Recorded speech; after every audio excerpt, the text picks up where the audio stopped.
Sa ating pong buksan ang ating mga Biblia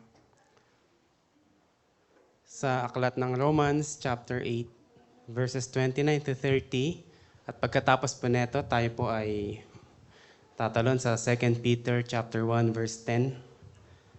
Ating pong basahin Romans 8:29 to 30. For those whom he foreknew, he also predestined to be conformed to the image of his Son, in order that he might be the firstborn among many brothers. And those whom he predestined, he also called. And those whom he called, he also justified. And those whom he justified, he also glorified.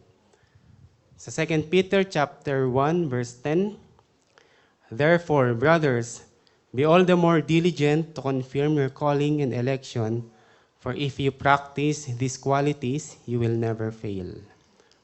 Pagpalain ng Diyos ang kanyang mga salita, tayo pong lahat ay maaari ng makaupo. Tayo po ay lumapit sa Panginoon sa isang panalangin. Dakilang Diyos na banal at mahabagin, kami nagpupuri, nagpapasalamat sa inyo. Nagpapakumbaba kami lumalapit at dumudulog sa inyo ng habag at pangunawa, Panginoon. Samahan niyo po kami, gabayan mo kami, Panginoon, sa aming pag-aaral ng inyong salita. Salamat dahil sa mga itinakda mong nakaparaanan ng inyong biyaya na aming nalalasap kada linggo. Sa pamamagitan ng inyong hindi nagkakamaling salita, kami patuloy mong iniingatan. Kami ay binabanal at patuloy na pinapatatag sa aming pananampalataya. Nawa, matagpuan namin, Panginoon, ang mga biyayang ito. At ganun din, Panginoon, makatagpo kami ng kalakasan at kapahingahan sa araw na ito. Kayo po lamang ang maluwalhati, kayo lamang ang may taas, at ang inyong walang hanggang layunin ang siyang maganap sa aming kalagitnaan. Ito po ang aming panalangin sa pangalan ni Jesus. Amen. In the corporate world, there are usually two types of management style. So one manager is a micromanager. This manager oversees every single task and ensures that each step is done exactly according to plan. This manager has excessive control or attention to small matters. Another manager is a macro manager. This manager sets the goals and lets the team handle the details themselves. So, ito yung mga klase ng manager na magsiset lang siya ng team goals ng company. Ito ang ating goal for this quarter. And you can do all what you want, no? As long as ma-hit ninyo yung target. Kayo na ang bahala. So yun po yung macro manager. But when it comes to salvation, some teach a kind of spiritual macro management where God sets the goal, our salvation, but leaves it up to humans to cooperate for it to succeed. This is synergism, kung saan merong cooperation ang Diyos at ang tao para sa kanyang kaligtasan. However, the Reformed position, which we affirm, which is affirmed in the 1689 London Baptist Confession of Faith, specifically in chapter 3, is monergism. God is the ultimate micromanager of salvation. He ordains both the end and the means, effectual calling, justification, adoption, sanctification, and ensures that his elect reach glory. Nothing is left to chance, and nothing depends on human initiative. Sa perspective ng mga empleyado, merong negatibong pagtingin sa micromanagement na klase ng pamamahala. No, naturally, ayaw natin na pinapamahalaan tayo, na kinokontrol tayo, gusto natin malaya tayo. Pwede natin gawin kung ano yung preference natin, malaya natin gawin kung ano yung gusto nating estilo sa trabaho. However, when it comes to our salvation, knowing that God is a micromanager of every detail, who ordained all things whatsoever comes to pass, brings great comfort to our soul. It reminds us that our salvation is guaranteed because it rests entirely on God's sovereign work And it calls us to live in gratitude, obedience, and joy, responding faithfully to the means He has ordained for His glory. Sa hapon na ito, mga kapatid, ito pong ating tatalakayin sa chapter 3, paragraph 6 and 7 ng ating Confession of Faith. Ayon po sa paragraph 6 ng chapter 3, as God hath appointed the elect unto glory, so He hath by the eternal and most free purpose of His will foreordained all the means thereunto. Wherefore they who are elected, being fallen in Adam, are redeemed by Christ, are effectually called unto faith in Christ, by His Spirit working in due season, are justified, adopted, sanctified, and kept by His power through faith unto salvation. Neither are any other redeemed by Christ, or effectually called, justified, adopted, sanctified, and saved, but the elect only.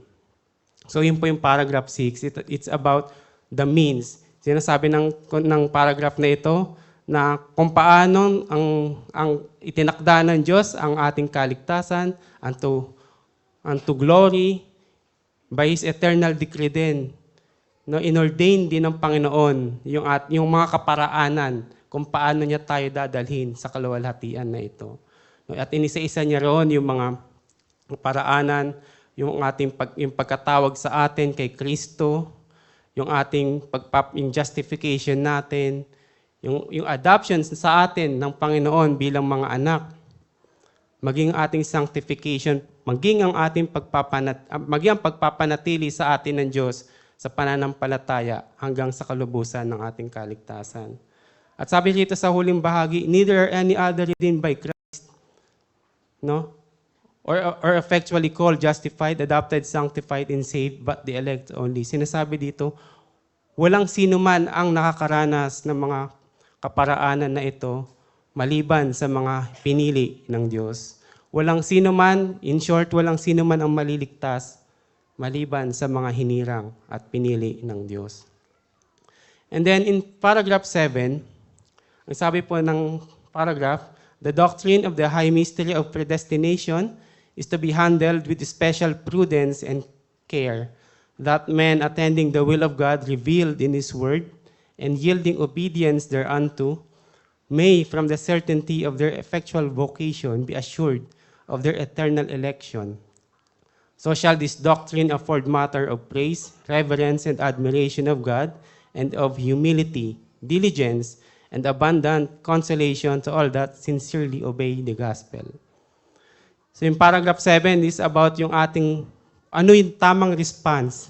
Paano tayo magre-respond dito sa high mystery ng doctrine of predestination, our election. Paano tayo dapat tamang tumugon sa napakadakilang katotohanan na ito.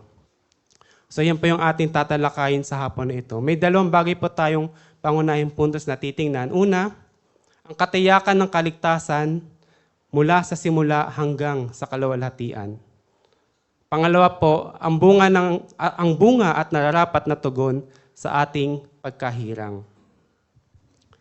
So sa una pong puntos, ang katiyakan ng kaligtasan mula sa simula hanggang sa kaluwalhatian. Itinalaga ng Diyos ang kanyang mga hinirang tungo sa kaluwalhatian, yung glorification ng kanyang mga pinili, which is to be conformed to the image of Christ. Iwangis tayo sa imahe ng ating Panginoong Hesukristo. Sa Romans 8:29, ipinakita ni Apostol Pablo na ang layunin ng election ay hindi lamang upang iligtas tayo sa ating mga kasalanan, iligtas tayo, no, sa impyerno, sa parusa ng Diyos. Higit sa lahat, sinabi ni Apostol Pablo, tayo iniligtas, tayo ay pinili, hinirang, upang gawing kawangis ni Kristo. Sabi niya, for those whom He foreknew, He also predestined to be conformed to the image of His Son.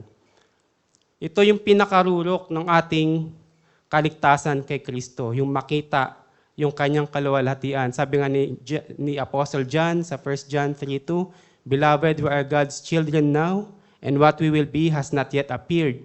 But we know that when He appears, we shall be like Him, because we shall see Him as He is. Napakagandang promise ito ng Panginoon sa atin, mga kapatid.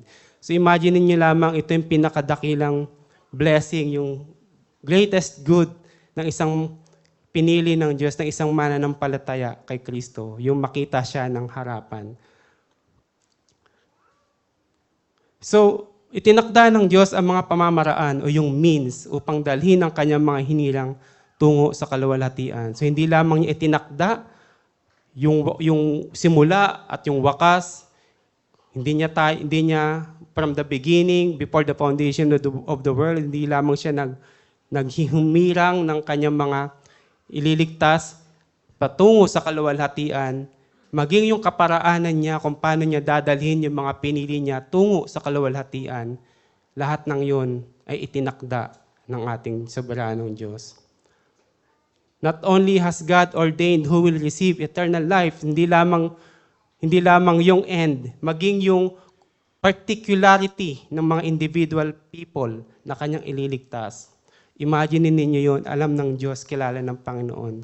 Sino yung mga taong iyon? Not only God has ordained who will receive eternal life, He has also ordained how they would receive eternal life. Paano ba nila matatanggap yun? No? So, everything in between, no? From sa pagtatakda niya hanggang sa kaluwalhatian, sa glorification ng isang mananampalataya, lahat ng yun ay inihanda na ng Diyos, itinakda na niya yung mga kaparaanan, kung paano niya gagawin iyon sa isang tao. So hindi lamang siya basta pumili ng mga makasalanan upang makibahagi kay Kristo, pagkatapos ipapaubaya sa kanila ang mga kaparaanan, kung paano sila makakarating sa kaluwalhatian, no? parang isang macro manager. No, hindi po ganoon ang ating Panginoon. Sa halip, tinitiyak niya na ang mga hinirang niya ay sa takdang panahon sa kasaysayan ay mabisang dadalhin sa pakikipag-isa kay Kristo. Ang bawat hakbang mula sa pagkatawag, pag-aaring ganap, pag-ampon, hanggang sa pagpapabanal ay itinalaga ng Diyos upang ang kanyang mga pinili ay tiyak na makakarating sa kanilang walang hanggang kaluwalhatian kay Kristo Jesus.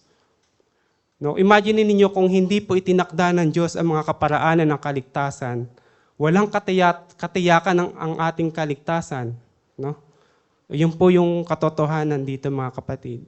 Kung hindi itinakda ng Diyos, kung hindi niya hinihanda ang lahat para dalhin tayo sa kaluwalhatian, I believe walang maliligtas. Bakit? Dahil tayo ay likas na makasalanan. We are prone to wander. No? Maaring, kung ang paniniwala natin ay kagaya ng mga Armenians na nasa kamay mo ang pagpapanatili ng iyong kaligtasan. So walang security, walang comfort sa ganong klase ng assurance. Hindi ko masasabing assurance sa ganong klaseng pagkaintindi na sa ating kaligtasan sa gawa ng Diyos. So salamat sa Panginoon, ang Diyos natin ay soberano. Hindi lamang sa decree ng ating election and predestination, kundi maging sa means patungo sa ating kaluwalhatian kay Kristo. Sa Romans 8:29-30, ipinakita ni Apostol Pablo yung kaparaan ng ito na magkakakabit na gaya ng isang kadenang hindi mapuputol. No, sa mga Reformed, sa Reformed theology, no, kilala ito, at familiar po tayo dito sa term nito, yung golden chain of salvation. No, ito po ay kadenang ginto. No? Ang kadenang ito ay hindi mapaghihiwalay, hindi mababali, hindi mapuputol. Itong chain na ito ng kaligtasan. Sabi doon sa Romans 8:29-30, yung ating binasa kanina, those whom He foreknew, He also predestined. Those whom He predestined, He called. And those whom He called, He also justified. And those whom He justified, He also glorified. So notice yung mga chain na naroon, una yung foreknew, predestined, called, justified, and glorified. So just as God has ordained the end of our election, He has also appointed the means by which that end is accomplished, and none whom He has predestined for eternal life will enter into that glory apart from going through the very means He has sovereignly ordained. So lahat ng mga hinirang ng Diyos ay hindi makakarating sa kaluwalhatian nang hindi dadaan sa chain na iyon, na hindi dadaan sa calling, sa pagtawag kay Kristo, na hindi dadaan sa justification, na hindi dadaan sa adoption, sanctification, hanggang sa glorification. So in this chain of salvation, none will be lost.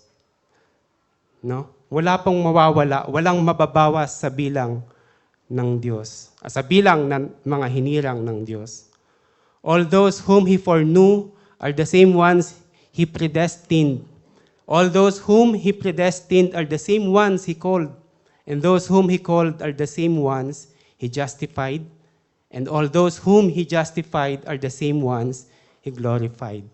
So indeed, mga kapatid, this is the chain of salvation that cannot be broken from eternity past to future glory. So ito pong katotohanan na ito ay napakalaking comfort and assurance sa isang mananampalataya. Ito yung tunay na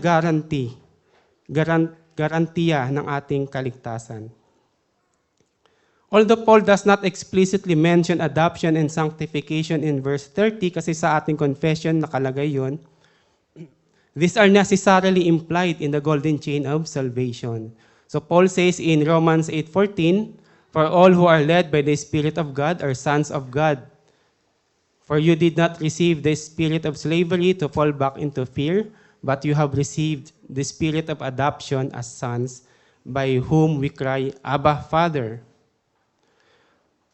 So, in verse 16, "The Spirit Himself bears witness with our spirit that we are children of God. The Spirit Himself bears witness with our spirit that we are children of God." So, ang Espiritu ng Diyos, ang lahat ng mga nakipag-isa kay Kristo ay inari at itinuring na anak ng Diyos sa pamamagitan ng ating Panginoon. And if children, then heirs of God and fellow heirs with Christ, provided we suffer with Him in order that we may also be glorified with Him.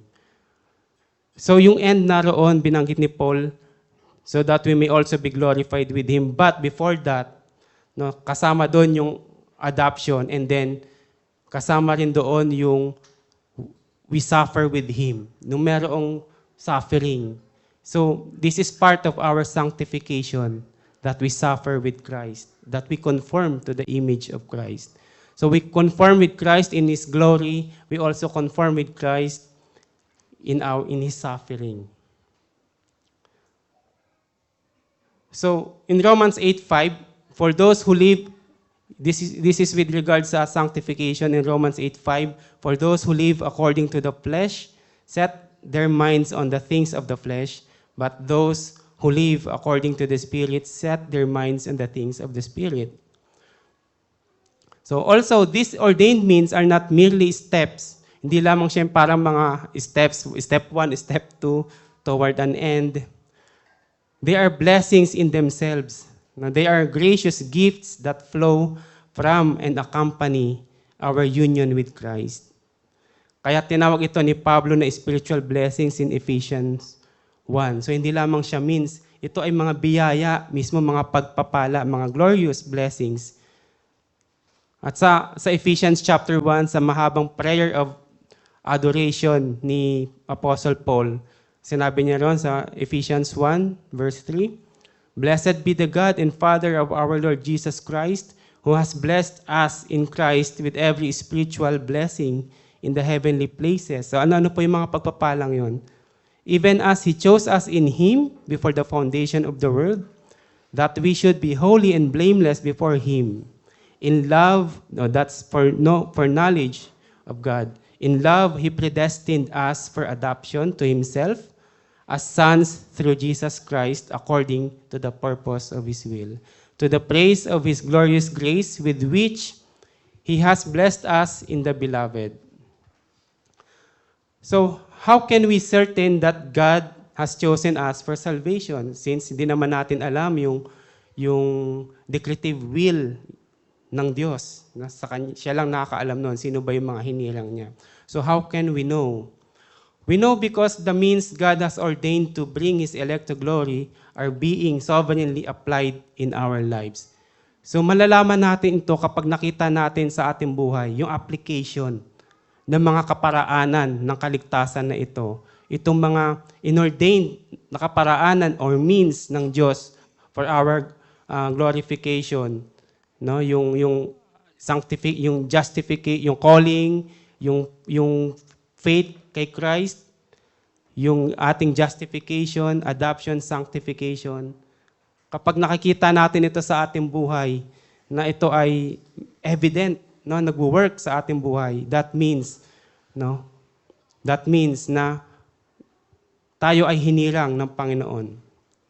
Ang mga itinalagang paraan ng kaligtasan ba ay epektong gumagana sa ating buhay? No, tayo ba ay nagtiwala? Tayo ba ay nag-profess ng pananampalataya? Merong saving faith kay Kristo? Ang Espiritu ba ng Diyos ay nagpapatotoo sa atin na tayo ay mga anak ng Diyos? Meron bang malinaw na bunga ng sanctification or kabanalan sa buhay natin? Tayo ba ay pinangangalagaan? Tayo ba ay nagpe-persevere sa ating paglakad sa pananampalataya na meron bang gabay ang banal na Espiritu sa atin? So lahat ng mga yon ay mga kaparaanan bilang patunay, patotoo na tayo nga ay mga pinili ng Diyos. Hindi inilalapat ng Diyos yung mga kaparaanan na ito sa mga hindi hinirang. Ina-apply lamang ng banal na Espiritu ang mga ito sa kanyang mga pinili. Kaya kung nakikita natin ang mga kaparaanang ito na gumagana sa ating buhay, maaari tayong magkaroon ng katiyakan na tayo nga ay kanyang pinili para sa buhay na walang hanggan. Sabi ni Jesus sa John chapter 10 verses 26 and 27, sabi niya, "But you do not believe because you are not among my sheep. My sheep hear my voice and I know them and they follow me." So sabi ni Kristo, hindi kayo naniniwala sapagkat hindi kayo sa aking mga tupa. So yun yung dahilan kung bakit hindi kayo naniniwala. Bakit? Kasi hindi sila kabilang kay Kristo. Yun ang dahilan kung bakit ang mga paraan ng biyaya ay hindi gumagawa sa kanila. Kung hindi sila naniniwala sapagkat hindi sila mga tupa ng Diyos. Ang aking mga tupa ay nakikinig sa aking tinig at kilala ko sila at sila ay sumusunod sa akin. So paano natin na malalaman na tayo ay kanyang mga tupa? Dahil tayo ay naniniwala sa Kanya, tayo ay nag-profess ng pananampalataya, tayo ay nag-repent sa ating mga kasalanan. Dahil naririnig natin ng malinaw ang ebanghelyo ni Kristo at tayo ay tumutugon dito ng pananampalataya at ng pagsunod. Also, in 2 Thessalonians chapter 2, verse 13 to 14, sabi dito, "But we ought always to give thanks to God for you, brothers, beloved by the Lord, because God chose you as the first fruits to be saved through sanctification by the Spirit and belief in the truth. To this He called you through our gospel, so that you may obtain the glory of our Lord Jesus Christ."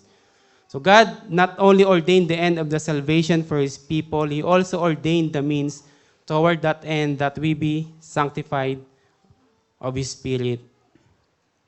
So clearly what the confession is saying in paragraph 6 is true. No? Not only has God ordained the end of all His creatures, He has also ordained the means toward that end, and to none other than those whom God has chosen unto salvation, where the means leading to that salvation be applied. So inilalapat ng Panginoon ng Banal na Santong Espiritu ang mga biyaya ng kaligtasan o yung mga means ng kaligtasan na inordain ng Panginoon sa atin sa mga pinili niya lamang. Tanging ang mga hinirang ng Diyos ang may katiyakan ng kaligtasan. Tayo lamang ng mga tunay na nananampalataya at nakipag-isa kay Kristo ang may katiyakan ng kaligtasan. So indeed, this is our great comfort, and assurance. So, kaya mga kapatid, kung ang Diyos ang nagtakda ng lahat ng bagay, maging yung kaparaanan, maging tiniyak ng Panginoon na tayo ay tiyak niyang dadalhin sa kaluwalhatian, ito ay malaking comfort sa atin. Ito ay dapat pumatay sa ating pagmamalaki. Wala tayong maipagmamalaki sa harapan ng Diyos dahil it is totally God's work from the beginning, in between, maging sa end. No, ang kaligtasan ay mula simula hanggang wakas ay gawa ng Trinidad na Diyos. So walang puwang sa ating mga puso yung pagmamataas, yung pride. Ito din ang papatay sa atin ng pagdududa. Ligtas ba ako? No? Ito yung papatay sa atin takot. Meron kang takot na magkamali, na parang masyado kang, parang si Luther, di ba? Takot na takot siya na ulit-ulit siya nagre-repent, nagko-confess. No? Bakit? Kasi wala siyang assurance. Yung time na yon. Ito rin yung papatay sa despair na parang wala ka ng pag-asa, na lagi ka nagfo-fall, feeling mo wala ka ng pag-asa, hopeless ka na. Hindi po. Ang Diyos na nagliligtas ay siya rin nagpapanatili ng ating kaligtasan sa pamamagitan ng mga itinakda niyang kaparaanan. So bilang challenge po sa atin, ang ating pagkahirang kay Kristo ay dapat magdulot sa atin ng pagpapakumbaba at mataas na pagsamba sa ating Diyos. Walang ibang maidudulot ito sa isang tunay na nakipag-isa kay Kristo, sa tunay na iniligtas ng Panginoon, kundi yung pagpapakumbaba, yung humility, at yung mataas na pagsamba, reverensya sa ating Diyos. Secondly, dahil binigyan tayo ng Diyos ng mga kaparaanan ng biyaya sa pamamagitan ng ministeryo ng Banal na Espiritu, patuloy nating patayin ang mga kasalanan, yung mga indwelling sins sa atin, remaining sins, at patuloy tayong lumakad sa kanyang kabanalan. Maging kaaliwan at katiyakan ng ating kaluluwa ang ating pakikipag-isa kay Kristo sa anumang sitwasyon ng ating buhay. Sa lahat ng pagkakataon, anumang pinagdaraanan natin, alam natin na tinitiyak ng Panginoon na ang lahat ng bagay ay nagkakalakip-lakip para sa ating kabutihan. Sinong merong ganoong promise? Yung lahat ng mga tinawag, mga pinili ng Diyos. So para pa sa pangalawang puntos na ating titingnan, ang bunga at nararapat na tugon sa ating pagkahirang. Ito yung tamang response. Paano ba tayo dapat magre-respond sa mga katotohanan na ito? Ang wastong pagtanggap sa doktrinang ito ay nagdudulot ng katiyakan ng eternal na pagpili ng Diyos. Yung eternal na security, assurance ng ating salvation. Notice the opening words of paragraph 7. Sa paragraph 7 po, ang sabi po doon, yung sa simula, the doctrine of this high mystery of predestination is to be handled with special prudence and care, that men attending the will of God revealed in His word and yielding obedience thereunto may from the certainty of their effectual vocation be assured of their eternal election.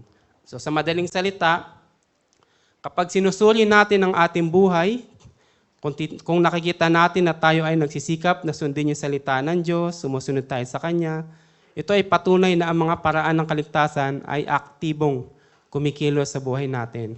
So anong kahalagahan nun? Ano ang significance nun, mga kapatid? Dahil gaya ng itinuro sa paragraph 6, ang Diyos lamang ang naglalapat ng mga paraan ng kaligtasan sa Kanyang mga hinirang.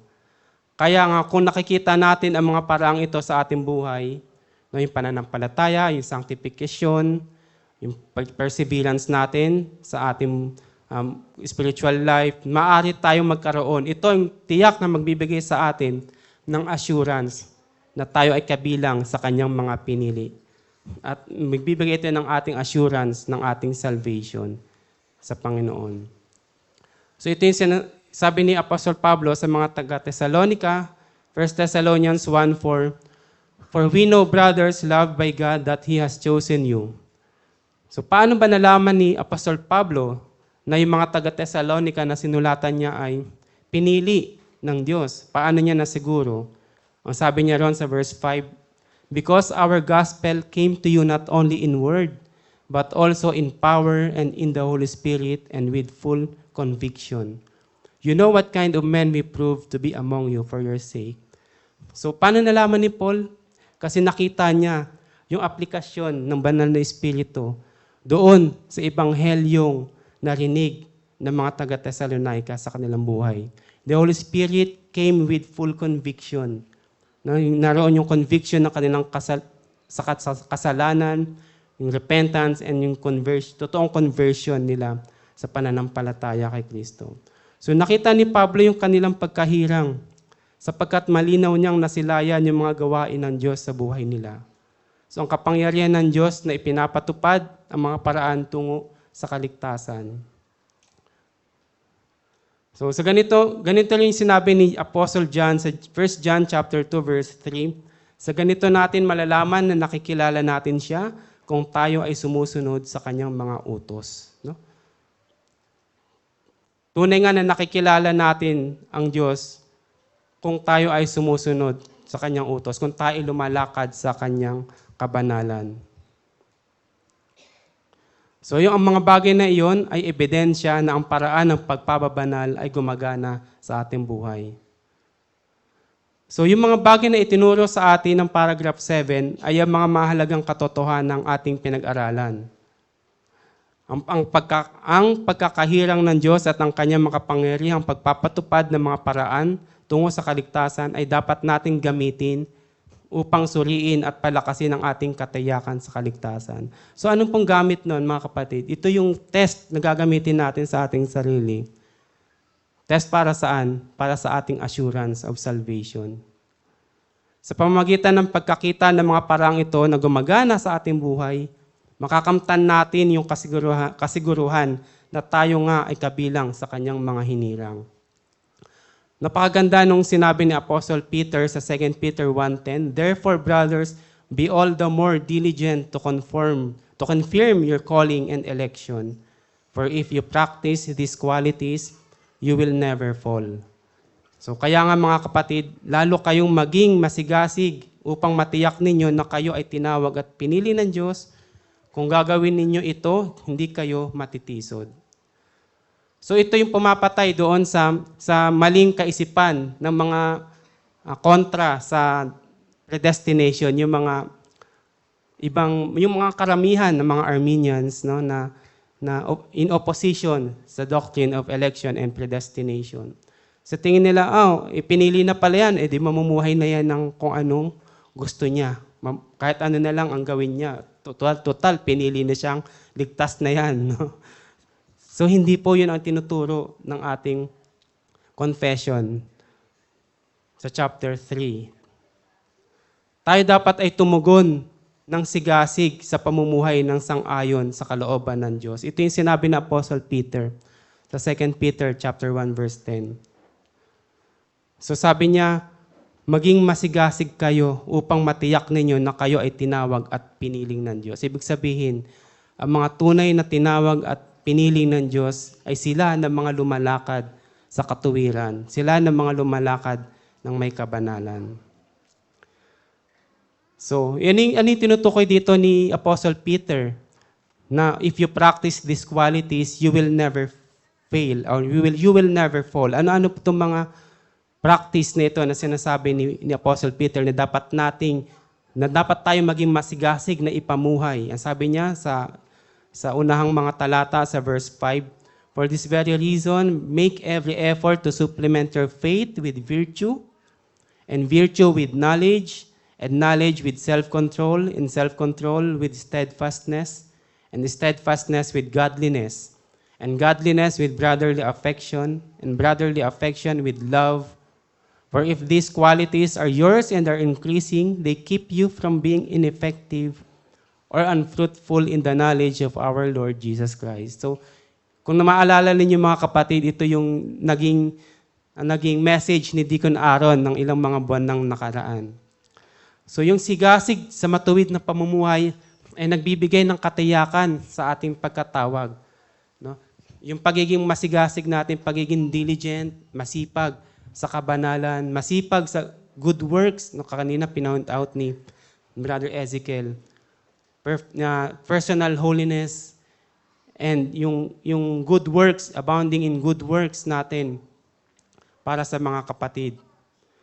Itong mga bagay nito ang nagbibigay ng katiyakan, nakapagpapatibay ng ating assurance na tayo ay tinawag, tayo ay hinirang, tayo ay iniligtas ng Panginoon. Gayun din naman ang katiyakan sa ating pagkatawag ang magbubunsod sa atin ng patuloy na sigasig sa katuwiran at kabanalan. So nakita niyo po ninyo yung relationship na yon. The more na pinapractice natin, the more na nagiging diligent tayo sa righteousness and holiness and good works, patuloy naman tayong na-assure doon sa ating kaligtasan. And the more na we are assured that we are saved, that we are elected, that we are one with Christ, patuloy tayong magiging masigasig sa good works and holiness. So kung naririnig niyo yung sinabi ni Pastor, naalala ninyo yung sinabi ni Pastor na symbiotic relationship. No? So ayun po yun mga kapatid. The more na pinapractice mo yung kabanalan sa buhay mo, the more na na-assure ka, natitiyak, na-affirm sa'yo na ako nga ay ligtas. And the more na nagkakaroon ka ng assurance, the more na nagiging masigasig ka in return sa kabanalan. Itong mga bagay nito ang mag-iingat sa atin sa pagkatisod at pagtalikod sa pananampalataya. So, ang nararapat na tugon sa mga katotohanan na ito, this paragraph reminds us that one proper response to this truth is to praise and revere God. Ito yung sa second part ng paragraph 7. Yung praise and reverence. The confession puts it clearly, so shall this doctrine afford matter of praise, reverence, and admiration of God. No, kagaya ni Pablo sa sobrang sa sobrang dakila ng katotohanan na ito, no, napausal si Apostle Paul ng papuri no, sa Romans chapter 11 verse 33. Sabi niya, "Oh, the depth of the riches and wisdom and knowledge of God, how unsearchable are His judgments, and how inscrutable His ways. No? For in Him, and through Him, and to Him are all things. To Him be glory forever. Amen." So walang ibang idudulot ito sa isang tunay na mananampalataya, kundi yung pagsamba. Mataas na pagsamba at mataas na paggalang sa ating Diyos. So what else? Ano pa po? Bukod doon sa praise and reverence, ang sabi pa ng ating confession sa paragraph 7, ito ay magbubunsod sa atin. Tayo ay dapat tumugon ng humility, diligence, and abundant consolation to all that sincerely obey the gospel. So this truth should humble us. Ito dapat ay magbaba sa atin. No? To reflect on what God has done in choosing us. This should also make us more diligent, kagaya nung nabanggit ko na kanina, diligence in serving Him. Dahil sino namang hindi mag-aalay ng paglilingkod sa Diyos na nagbigay ng lahat para sa ating kaligtasan. No? This truth should console us as well. No? Ito magbibigay sa atin ng kaaliwan. Kahit ano pa man ang ating kaharapin sa mundong ito, ang hindi nagbabagong pagtatakda ng Diyos ay nagtitiyak sa kanyang mga hinirang na sila ay itinalaga para sa kaluwalhatian kay Kristo. Kung may mga ebidensya na tayo ay kabilang sa kanyang mga hinirang, kung yung mga kaparaanan ng biyaya ng kaligtasan ay malinaw na gumagana sa ating buhay, wala ni isa man ang makapaghihiwalay sa atin sa pag-ibig ng Diyos na nasa ating Panginoong Hesukristo. So bilang sin to mortify, patayin po natin yung sabi doon ni Apostle Peter no, sa 2 Peter, no, yung nearsightedness and blindness. So ano po ba yung nearsightedness? Ito yung pagkalimot sa katotohanan na tayo ay nilinis na kay Kristo. No, ito yung parang masyado na lamang tayo nakafocus sa temporal na bagay, earthly things, na mga temporal na bagay, na waglit na sa atin na hindi pala ito ang layunin ng Diyos. Niligtas pala ako ng Diyos for glory, for future glory. Niligtas pala ako ng Diyos para sa kabanalan, hindi para sa licentious life. No? Ito yung mag-iingat sa atin na tayo ay mag-fall, matisod. Dapat din natin patayin kung ano man yung mga anumang uri ng licentious life. Na yun nga, nasabi ko po kanina. Nabanggit ko na, no, yung katiyakan ng pagkahirang ay hindi nagbibigay ng lisensya upang mamuhay sa kasalanan na parang magiging complacent na tayo. Ligtas naman ako. Pinili naman ako, elected ako. No? Hindi po. Ang isang taong pinili ng Panginoon na nakatanggap ng kaligtasan, siya ay lalakad ng may kabanalan. So, bilang challenge mga kapatid, no? Let us be diligent in godliness. Magbunsod dito sa atin na mataas na pagsamba sa Diyos. Magbigay sa atin ng humility, na ibaba tayo sa harapan ng Diyos. Comfort and assurance of faith. No, at magdulot ito sa atin ng lubos na kagalakan. No? Sabi ng Panginoong Yesus sa Luke chapter 10 verse 20, dahil nakatala sa langit ang inyong mga pangalan. No? Yun yung sabi ng Panginoon, huwag kayong magalak kung ang mga demonyo ay sumusunod sa inyo, napapalayas ninyo ang mga demonyo, kung nagpapagaling kayo, kung nakakagawa kayo ng signs and wonders. Ang sabi ng Panginoon Yesus, ano yung dapat ninyong masigit na ikagalak? Ang sabi niya, nakatala sa langit ang inyong mga pangalan. Ibig sabihin, tayo ay pinili ng Panginoon. Tayo ay tiniyak niya, no, na ililigtas niya tungo sa walang hanggang kaluwalhatian kay Kristo. So, tayo pong lahat ay manalangin. Dakilang Diyos, nagpupuri kami at nagpapasalamat sa inyo sa walang hanggang kaluwalhatian ng mga katotohanan ito, Panginoon. Na tunay nga kayo ay soberanong Diyos, hindi nagbabago, Panginoon. Kayo ang makapangyarihan sa lahat. Sa kabila nito, kayo rin ay puspos ng habag at biyaya sa aming mga makasalanan. Salamat, Panginoon, dahil kung hindi ninyo kami pinili, Lord, tiyak na wala kaming maaasahang kaligtasan sa aming mga sarili. Kaya't kami ay nagpapakumbabang lumalapit sa inyo at sumasamba sa inyo at nagpupuri, nagpapasalamat ng aming buong puso dahil sa iyong biyayang pagkilos sa aming kaligtasan. You took the initiative and you even prepared our future glory, Lord, and you even assured and ordained all the means to bring us to that end. Salamat sa mga biyayang ito, sa mga kaparaanan na ito. Sa lahat ng ito, Panginoon, patawarin niyo kami sa mga pagkakataon na kami ay nagiging blind sa mga katotohanan na ito or nearsighted sa mga katotohanan na ito. Or sometimes, nagiging prideful kami dahil alam namin itong dakilang mystery na ito at hindi alam ng iba. Lord, patawarin niyo kami sa mga pagkakasalang ito, Panginoon. Linisin niyo kami, ang aming mga puso. At nawa, dalhin kami nito sa aming mga tuhod, sa isang mataas na pagsamba at papuri at paglilingkod sa inyo. At kami patuloy na lumakad, maging masigasig, matyaga sa pamumuhay ng may kabanalan. Salamat po, Panginoon, sa inyo pong lahat ng papuri at kaluwalhatian sa pangalan ni Jesus. Amen.